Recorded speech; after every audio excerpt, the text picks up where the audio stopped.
Welcome to the video, where we're diving into a tricky coding problem that involves summoning an elder demon. Yes, you heard that right. The problem at hand involves creating a class that takes the address to a data member of a class as a template parameter.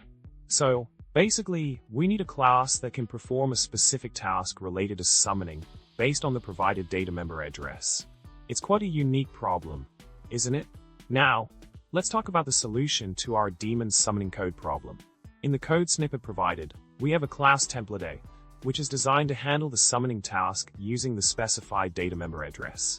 The key here is the use of the member_t alias to simplify the type of the data member. Additionally, we've addressed the issue of uninitialized m_cache by initializing it to default value. This step ensures that our demon summoning ritual goes smoothly without any unexpected results. Remember, devil is in the details. Pun intended, so that's the solution in a nutshell.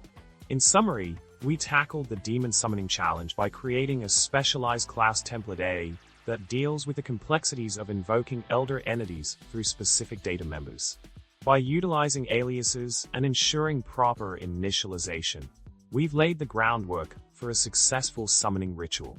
Now, go forth and conquer those coding challenges like a true summoner. Thanks for watching, and don't forget to subscribe, like, and comment with your thoughts. Until next time, happy coding!